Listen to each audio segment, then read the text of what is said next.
Buenas noches. Muchas gracias, señor alcalde, por la bienvenida. Encantado de conocerlo. Y quiero agradecerle también a Remedios que me haya invitado a presentar su libro, nada menos que en su pueblo, con su familia, con sus amigos, con su amiga, cosa que le agradezco especialmente.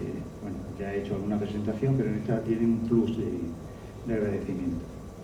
Bueno, el libro que presentamos pues es esta última novela que ha escrito Remedios, Un piano en Cuba, que es una novela histórica ambientada en la Guerra de Cuba, que como saben pues recordamos que acabó en 1898 con la independencia de Cuba y otras independencias de otros territorios españoles.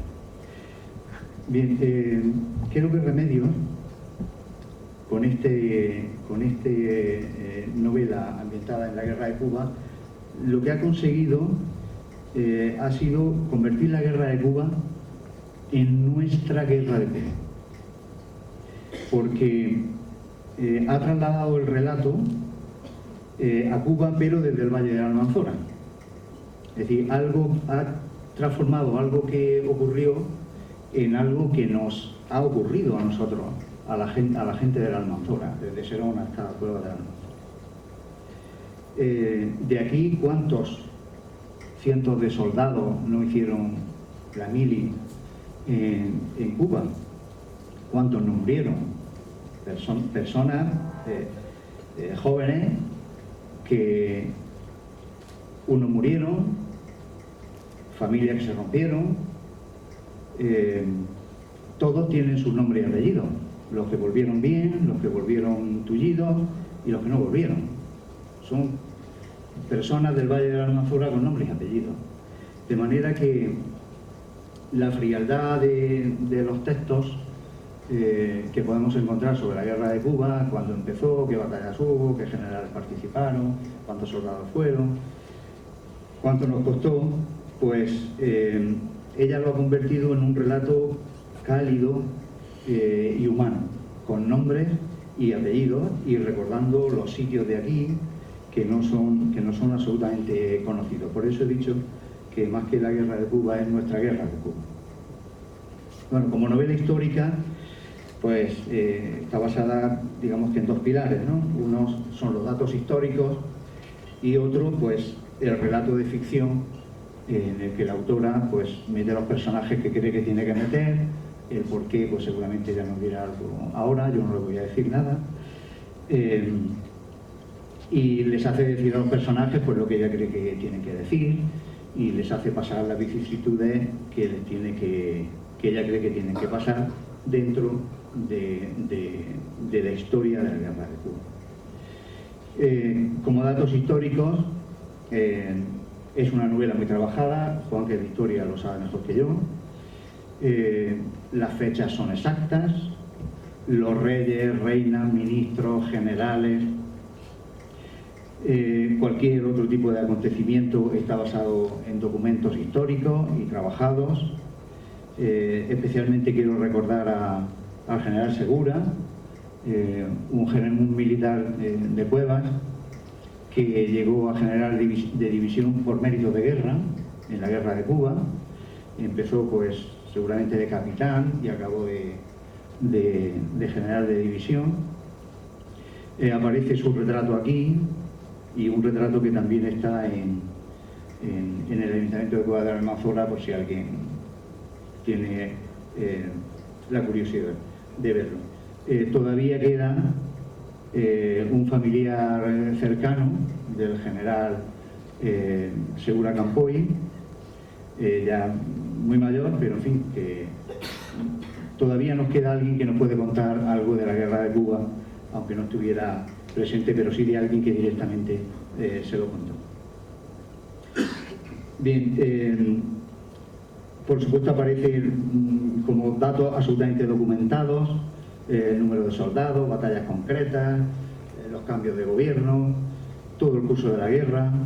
Aparece también, en parte ya Juan ha dicho cosas, modo de vida de los españoles de Cuba en esta época, las clases y los estamentos sociales, las bases y los fundamentos de la economía de la época en Cuba, oficios que ya pues, no se practican poco, y también un tema muy central, el tema de la esclavitud. Hago un paréntesis, me permito recordar, también lo ha dicho Juan, pero bueno, yo como lo tengo aquí apuntado, pues no me lo guardo. No es la primera novela histórica que escribe, y quiero recordar que aquí en Serón hay una novela con la gente de Serón, los moriscos de Serón, que son pues el centro de la novela, Hierba Pisada, la tragedia morisca. Bueno, como estamos en Serón, ya sé que se ha presentado y que la conocerán ustedes, pero por si a alguien se le ha escapado, recordarlo, que no es la primera, y que sobre Serón especialmente ya hay, aunque era en la guerra de los moriscos contra Felipe II, quería recordarlo nada más. Bueno, como el relato de la ficción, pues Remedios hace una historia humana con personajes del Valle de la Almanzora, como he dicho, con toda su vivencia. Nos cuentan datos de la familia, la vida, las formas de trabajo, las formas de relación social, los amores, las esperanzas. Todo eso está metido en su novela. ¿Por qué un piano en Cuba? Yo como lector entiendo, es decir, lo que a mí me sugiere el propio título es que en Cuba está la guerra de Cuba, ¿no? Y la guerra no hay que decir lo que es, porque ahora estamos viviendo una casi en directo, ¿verdad? Caos, destrucción, violencia, odio, miseria, si queremos con una palabra, muerte. En cambio, un piano es un instrumento de paz, de belleza, de armonía, de creatividad, de placer, si quieren con una palabra, vida. ¿Qué pinta un piano en una guerra? Pues, ¿cómo relaciona Remedio estos dos mundos, estas dos caras de la moneda humana en un relato novelado? ¿Cómo es capaz de entrelazar esas dos caras que parece que tenemos los humanos, que de vez en cuando, en fin, nos aparece como amistad, como amor, como creatividad, como arte, y en cambio otras veces nos aparece como odio, venganza, muerte, en fin, de los que estamos rodeados todos los días? Cómo esa parte de vida y de muerte que llevamos dentro tiene una historia muy larga en la literatura filosófica y en la literatura psicológica. Por nombrar solo a Freud, recordarán que él le llamaba a esto Eros y Tánatos, para representar esas dos partes de la vida humana que parece que todos llevamos dentro. Lo que les propongo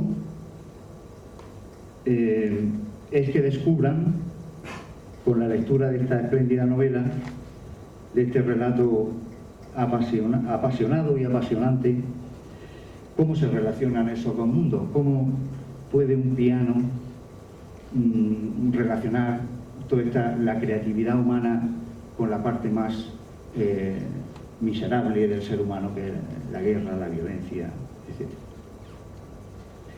Bueno, esto es lo que quería decir sobre esta novela en concreto, pero le dedico un par de minutos más, con permiso, a lo que le he llamado el universo literario de Remedios, porque la obra de Remedios ya es considerable, y su universo literario es como una especie de puzzles en el que en cada novela hay un trozo o muchos trozos de ese puzzle, pero no están todo el puzzle completo.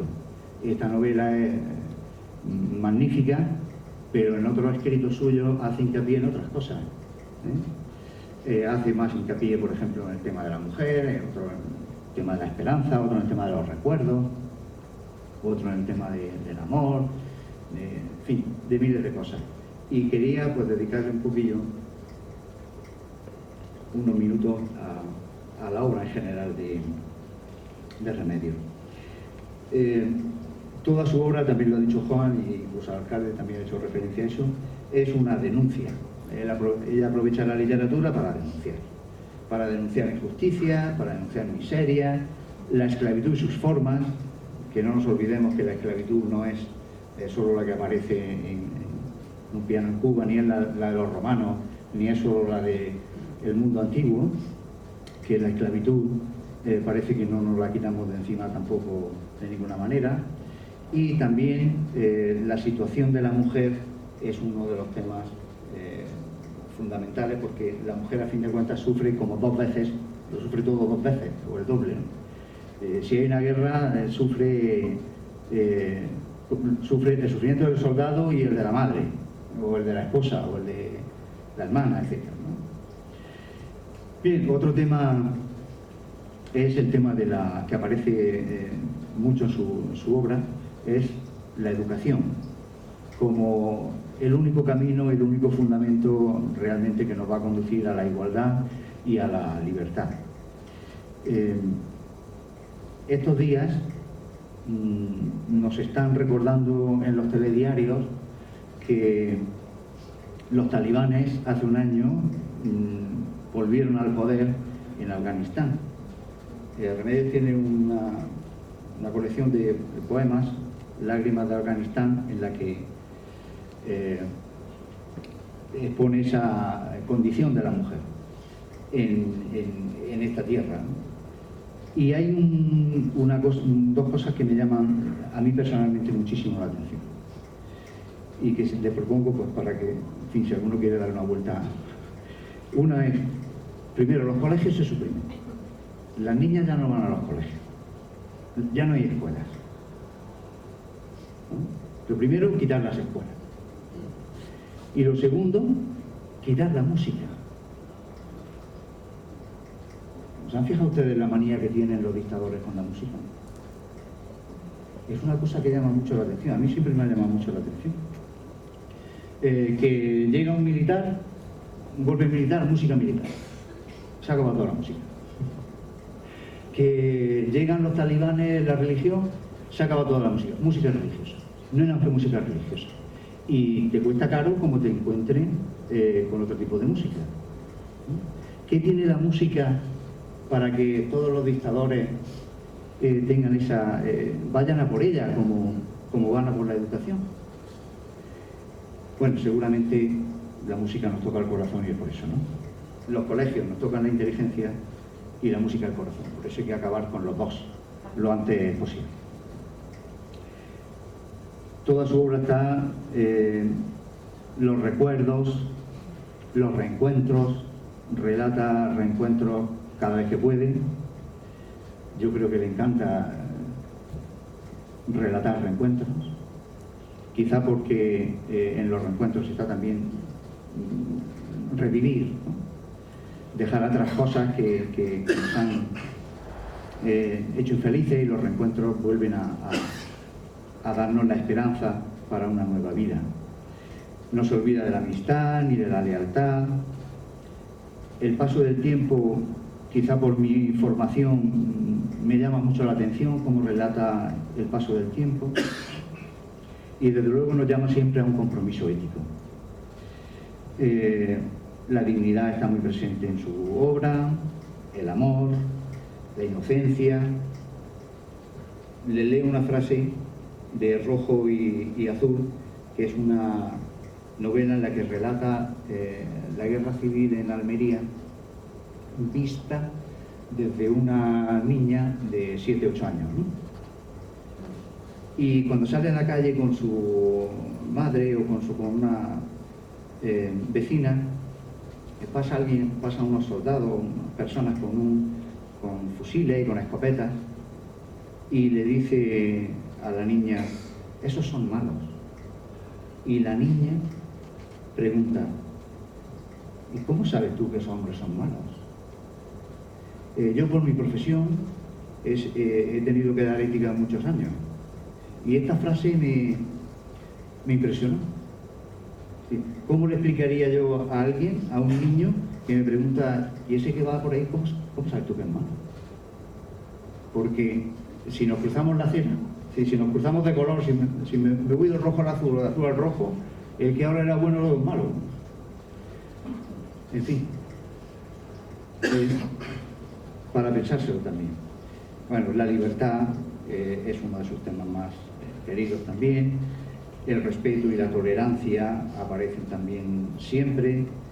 Y lo que yo considero el fundamento de su obra, esto es absolutamente discutible, pero es lo que a mí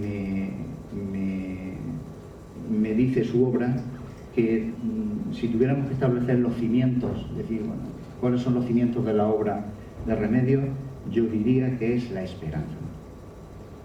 Muy cercano a la esperanza está la dignidad y está el amor, pero para mí lo más profundo de la obra de Remedios es la esperanza.